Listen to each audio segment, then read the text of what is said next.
Jersey's own Zach Gelb. Or maybe it's Pennsylvania. Anyhow, it's one of the two, I'm pretty sure. The Zach Gelb Show continues On Fox Sports 920, The Jersey. Welcome back in. Time of the Princeton Orthopedic Associates Studios, 4:15. Zach Gelb Show, 609-919-9200 is the number to hop on board with us. We're going to talk to Devin McCourty, the two-time Super Bowl champion and the heart and soul of Rutgers University, in just a second. But let me just tell you, Devin's doing some great work this weekend with his brother Jason McCourty with the Tackle Sickle Cell Blood Drive, Saturday, February 18th, 10 a.m. to 3:30 p.m., Robert Wood Johnson University Hospital, right here in New Brunswick, New Jersey. And now joining us is the two-time Super Bowl champion, coming fresh off the Super Bowl victory, the resilient victory in Super Bowl 51, and that is Devin McCourty, who joins us right now. D-Mac, Zach Gelb, thanks for a few minutes. Nice to talk to you again, and how are you? I'm doing well, man.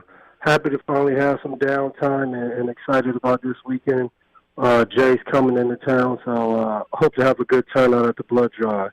Well, we know that you guys do great work with that, and we'll talk about that in just a bit, how fans could come on out, interact with you, and raise awareness for a really good cause and donate some blood. But I was at that game for the Super Bowl at NRG Stadium, and I still can't believe that comeback. And I was watching all the post-game stuff, and when I was sitting in the stadium, it was just still a sense of shock. But the way that you guys came back from down 25 points, and when you watch those Showtime pieces that they do, you guys were pretty confident at the half, even though you were trailing. What was about the resiliency of this group, Dev?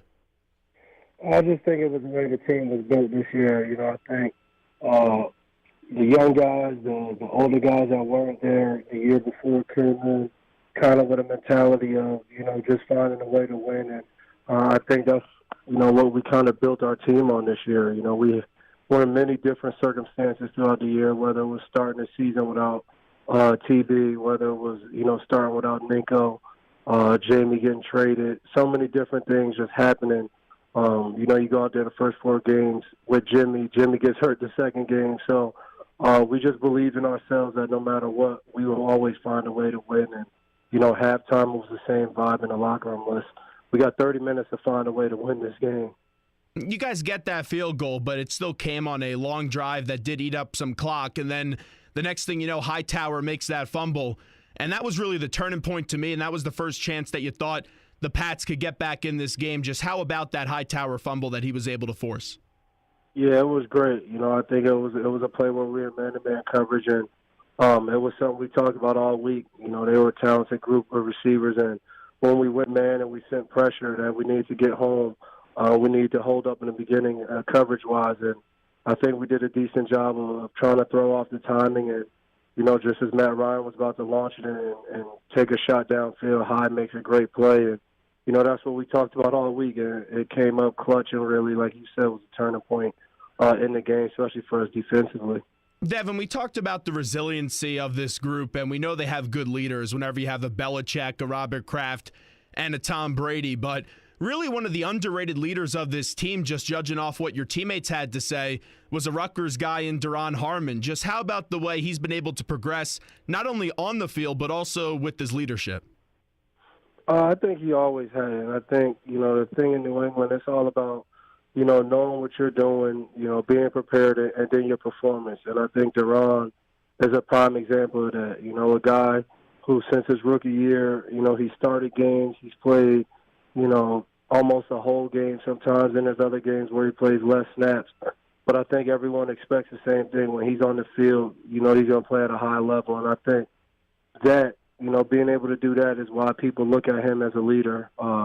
Really since, his rookie year when he came in and understood the defense, was getting guys lined up with whoever he was in there with. So for me, it's been great just to see him and Logan come in as rookies. And you look around now, fourth-year players, leaders on the defense that, play very well this year, and opportunities to really advance their career this year in free agency.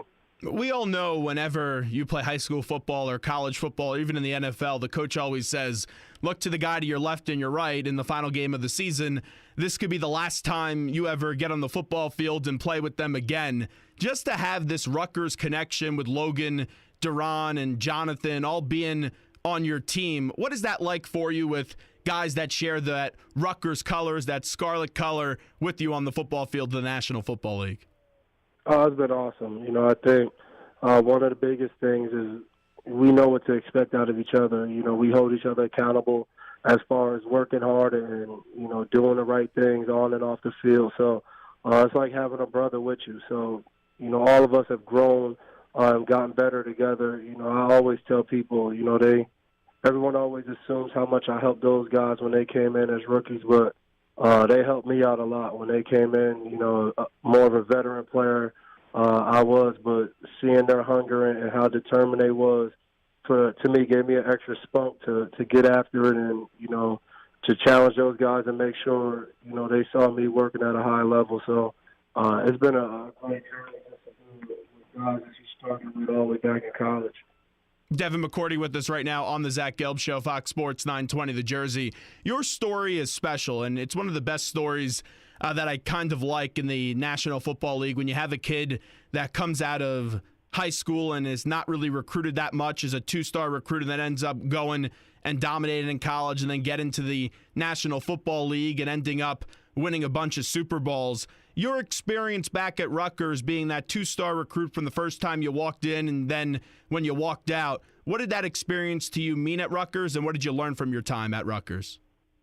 It gave me a chip on my shoulder, I think. You go somewhere and even going to Rutgers, I felt like Rutgers didn't really want me. So I think that's what started, the work ethic and the hunger to prove people wrong and to prove to myself that I could do whatever I wanted as far as playing football. And it's been a great journey. I think going to Rutgers helped me as far as just the foundation. Hard-working group. Coach Shiano put us through a lot of hard things, and I think helped us out getting to the NFL. Made the NFL, a lot easier than I think a lot of people thought of it once they got there, just because of all the things we had to go through in college. So definitely benefited me, and like I said, it gave me a chip on my shoulder. So what's your current thoughts about the program under Chris Ash right now? I think he's doing a good job. Obviously the first year is always tough. Trying to get your foot underneath you and trying to get the right guys you feel will help the program win. I think any player that's played college football, if you've been around college football, it's not that easy, just to, especially in the Big Ten, to go out there and win 10 games or win a conference. It's going to take time, and I think they're moving in the right direction. I got a chance to go to the Iowa game, and they were very competitive in that game. So, the hardest thing is pushing forward. You go out there and win 2 games, and you got to come back next year and put in the same amount of hard work and just keep doing those things until it turns around. What did Brady say to you after the Michigan game this year? I don't know. I think he just smiled. He's finally got his little Michigan thing back with him. So, but we got the first laugh the first time we played him a couple of years ago, and then someone put that Rutgers shirt in his locker. So that'll always stick out for me. But I'm not gonna lie, I didn't say much after the Michigan game. Yeah, it was definitely a tough one. I was there, and you were just watching Jabril Peppers, and it looked like he was a video game. As we're talking to Devin McCourty, we'll talk about Tackle Sickle Cell, the blood drive coming up this weekend in New Brunswick, New Jersey, in just a second. Since we're talking about Tom, his competitive nature, the game never gets old for him, and you want to see and you continue to see his desire to play. You get to see him day in and day out in practice. Just take me through the competitive nature of Tom Brady, who's the greatest quarterback of all time.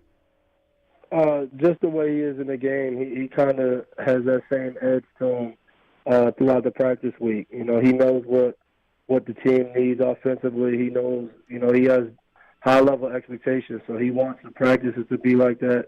Everybody from the receiver to the tight end is known for him actually throwing the ball. He needs to be in rhythm with you all week. He needs things a certain way, and I think guys buy into that because they understand if it is that way, it's going to show up on Sunday and you're going to go out there and win games. So for me, it's a pleasure to watch, to sit in the captain's meetings and hear his perspective and his views of really the game and how it needs to play out. So I've been blessed just to learn from a leadership standpoint from him and to learn football. We always talk about safety and quarterback, and different things you can do to make it tough on the quarterback. So he's a great player, and I think how open he is with the rest of us helps our team out a lot. It's always sweet to win a championship. We know that. And this year it meant a little bit more. You heard what Robert Kraft had to say after the game. You saw the shirt Matt Patricia had, the hat that Danny Amendola had, and even the commercial that Tom Brady did. We talked about a little bit earlier about Brady sitting out the first 4 games of the year. Was it a little bit more extra sweet to win this championship just to stick it to the commissioner in Roger Goodell? Not to stick it to him. I think, honestly, none of us really cared. I think, when you look back at this 10, 15 years, you're not going to care about Roger Goodell. It's going to be just a great experience, I think. But what we went through this year overall as a team, all the circumstances and different things like that, I think we felt we had a special team. And the only way to put the exclamation mark on a special team is to go out there and win the Super Bowl. So I think that's what the true joy was for us as a team. We felt like we had a great group of guys this year, and I was just happy we won, and those group of guys will be back together at some point in time to celebrate that and do all those great things, because without the win, you don't really get that. And usually one of those types of celebrations, it occurs in 2 places. One is at Robert Kraft's house with the ring celebration, which we know everyone will be present for.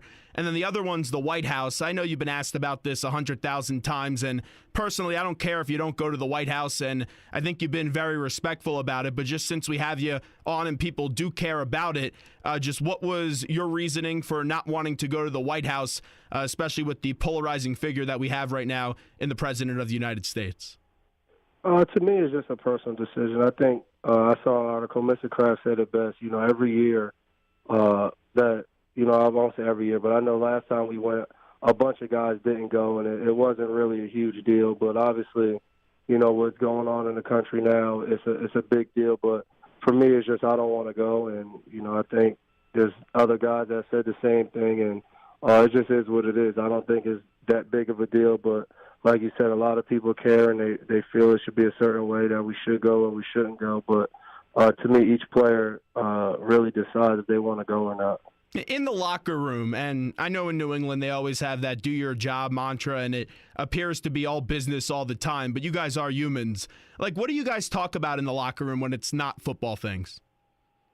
Oh, we talk about everything. I mean, sports, wives, children, everything I think that every man goes through at home, and obviously it's different with the age groups varying throughout the locker room. But, everything's talked about in the locker room, really.